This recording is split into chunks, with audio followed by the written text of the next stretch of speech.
We're here today with Emily. Hello. Emily is a midwife. Tell us a little bit about how long you've been doing it. So I'm a midwife. I work at St George's Hospital, and I have been working there for 15 months. That's a bit more now, hasn't it? Yeah. But when you do your midwifery training, you basically work in a hospital for 3 years. Right. So when people say, "How long have you been a midwife?" I'm like, "Yeah, 4 or 5 years." So it feels Long like time. that long.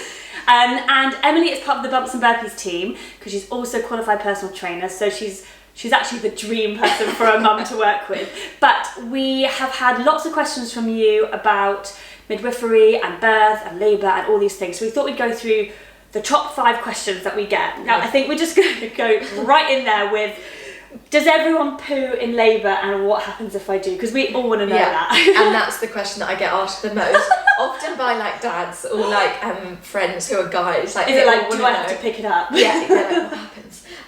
So the answer is majority of people do poo. Right. You know, probably 9 out of 10 people will poo. Because if you imagine like when you're pushing the baby, trying to get it out, then you know, you're pushing like you're on the toilet. That's how we try and describe it. We say you're on the toilet, you're really constipated, which you are constipated quite a lot of the time in pregnancy anyway. So we'd say you just push like you need a big poo. Okay. So, and if there's something, you know, as the baby's head comes down, it kind of just gets rid of everything. People always say, apologies, I kind of have no filter, so I kind of just talk about we don't need poo filter. and blood and vagina, but you know, it's not like a big solid poo, like it's not like a lock. Just a bit comes out all the just time. a little bit. And does the baby ever come out covered in poo? No. Midwives were very good. You know, sometimes women won't even know that they've done a poo. They just think it starts smelling. But it doesn't really smell. There's other smells going on anyway. Okay. So like, it's not like, oh my god, you've done a poo. And so the midwives aren't going to be like, oh. No. We literally we're changing. Some women sit on like an Inco pad, so it's basically just like a waterproof sheet. So and we change that regularly anyway, because it's usually got some fluid on anyway from when the baby's coming out. I bet you didn't think of this when you were like, I want to be a midwife. No, exactly. So yeah. We'll just change the pad regularly. You won't even know if there's poo on there or not. So, and it's not a big thing. And midwives, this sounds really strange, but we actually like it when we see poo because we know that someone's pushing in the right area. Okay. We know that they're pushing effectively, and when we see poo, we're like, great, you're doing well. Oh my god! So don't panic. If you poo, it's a good thing. And it is a good thing. They don't mind. No, it's fine. We quite like it.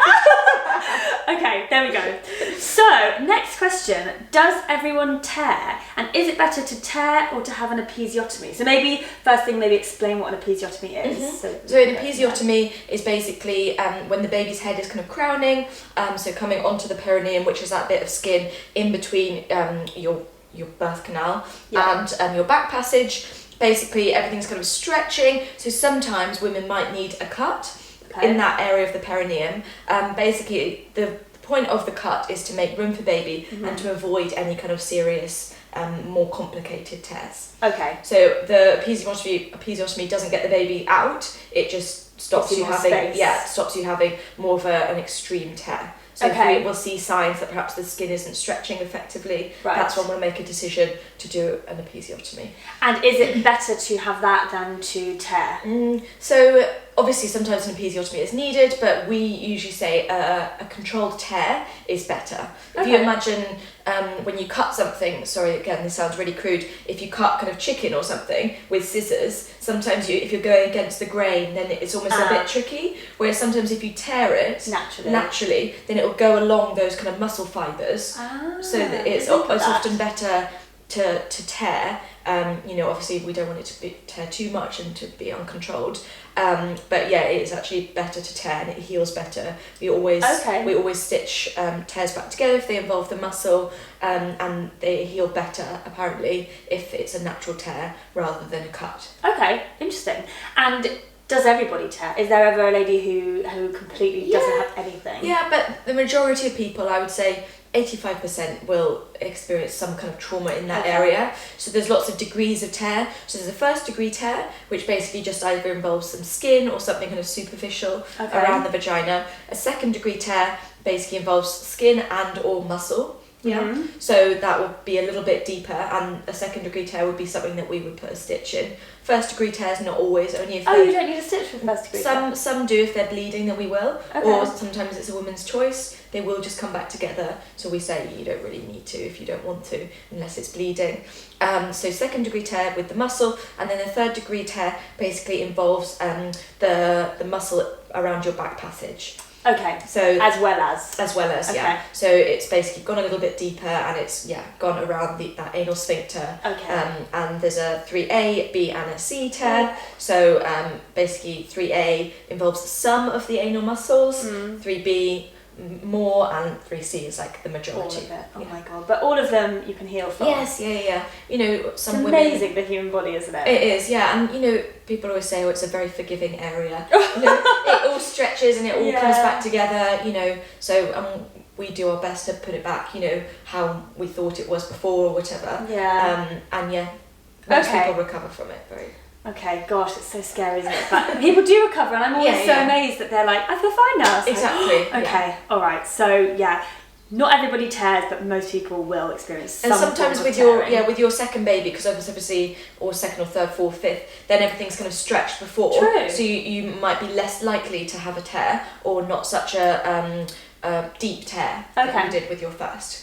That's interesting. So less scary as you go along. Yeah, exactly. One bonus. Okay, so question number 3.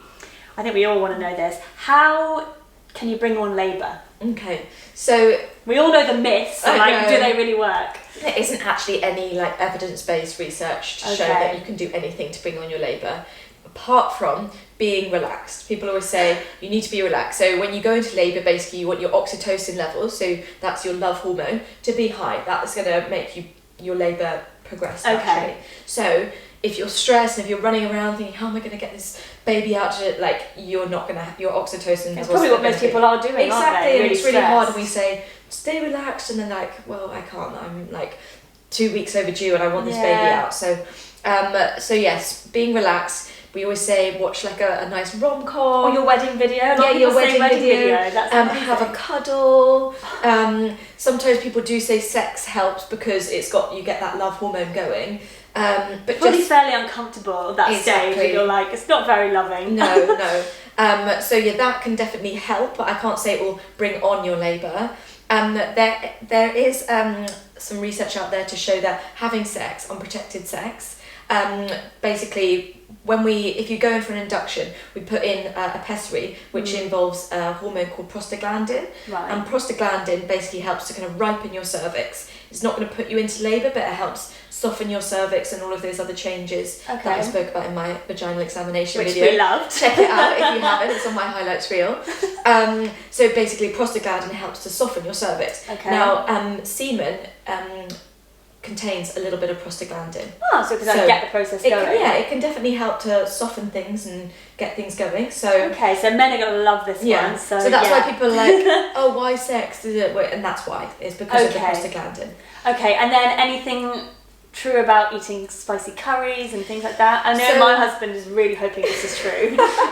So basically, again, without sounding crude, the reason we say have a spicy curry is because it might upset your stomach. So if you imagine your back passage, your tube going out, and your birth canal are very close together like this. Okay. So if you give yourself an upset stomach and you have loose stools, then your back passage is irritated and it's kind of cramping a little bit. Right. Sitting right next door to your birth canal. So if this one's irritating, it might irritate this one, and then that might. Oh my gosh! So actually, you would have to have an upset stomach for it to work. So really spicy. Exactly. So you can't just have a korma on it. Oh my god! Okay.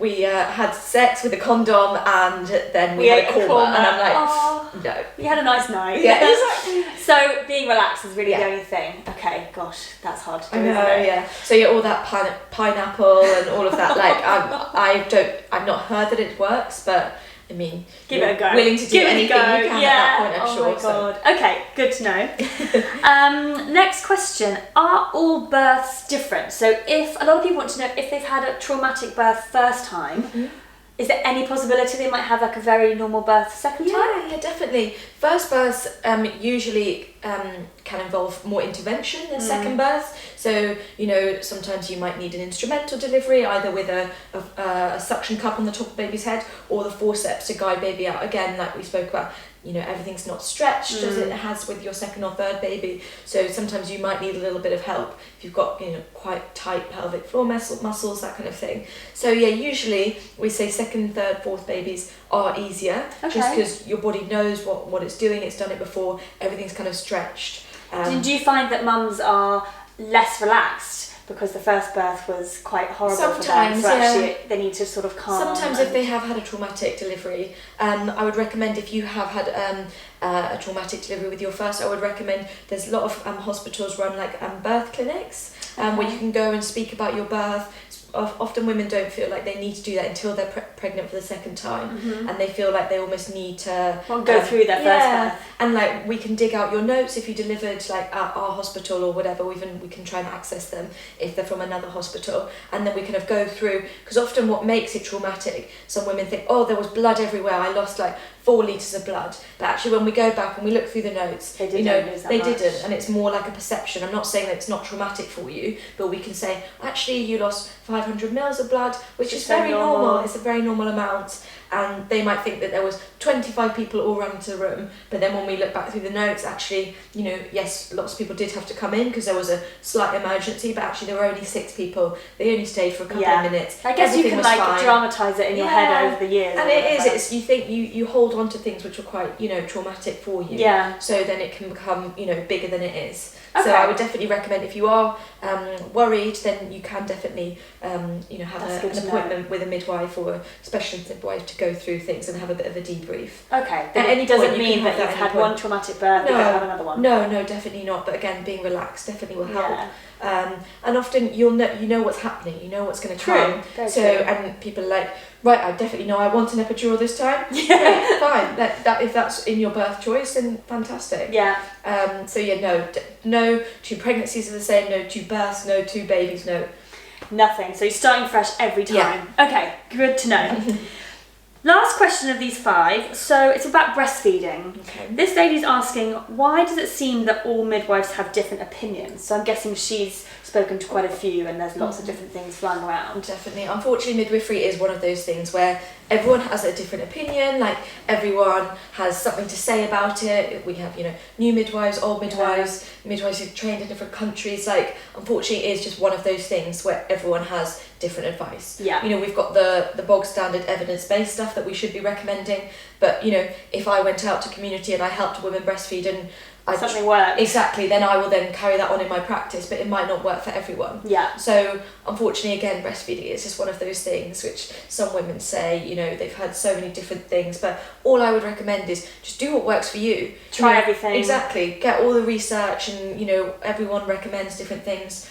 Just do what works for you. Yeah. But again, sometimes having too much input can be bad as well. If you've got your mother-in-law, your sister-in-law, you've got midwives, you've got lactation consultants, there's a lot. You've got everyone, and someone in a cafe saying, "Oh, I didn't breastfeed my baby like that." Then sometimes it can be overwhelming, which is understanding. Again, motherhood, pregnancy, everyone's got an opinion, whether it's midwives or friends. So it's just one of those things. So unfortunately, it is a bit of a minefield. But most people should be recommending like your routine things about breastfeeding, how often to breastfeed, all of that, how long a breastfeed should last. How to do it is very personal. And it is, all babies are different. Like the way you even your first and second baby might be different. Yeah, definitely. And some people say, oh, I really struggle with breastfeeding with my first baby, and then they had a completely different journey with their second baby. Their birth was different, which then can impact breastfeeding. So yeah, unfortunately, there's no simple answers. Try everything and do what works for you, and try not to listen to too many people. And if it doesn't work for you, it doesn't work for you. Exactly. You know, like, there's so many babies who have been bottle fed from the very beginning and they're fine, right? Yeah. There's so much pressure. Exactly, I know, and it is awful, and people feel like they have to breastfeed, and it's not for everyone, you know? Some people come in, they want to bottle feed from the off, that's fine, it's your choice. Yeah. Just do what works for you and for your family. There's enough guilt out there, don't add that. No, so whatever you want, want. But if you want to breastfeed, and if you are having challenges breastfeeding, you still want to, we're here to help. So amazing. So just ask. Yeah. So those are the top 5 questions we've got. We're going to definitely do some more, but whenever you have some questions, head over to Emily's Instagram. What's it called? Midwife Pullan _PT. I will put that down in the description because that's a bit of a mouthful. And ask me, I can pass them along. And we just want to help. But just remember, if there's something as an emergency, please don't wait for us to reply. I would definitely say that. Go to the hospital, speak to your midwife, because Emily doesn't know you, she's never met you, so she can give general advice, but it's not in her practice to be able to give specific advice through Instagram. Any concerns about babies' movements in particular, then I would definitely recommend just getting checked out. You know, sometimes we see women come into the hospital almost every week. They say, I don't know if my baby's moved today. We don't mind. You know, it's best just to be safe, so please do get checked out. Everything else, we're here. Yeah, exactly. Thank you so much. You're welcome.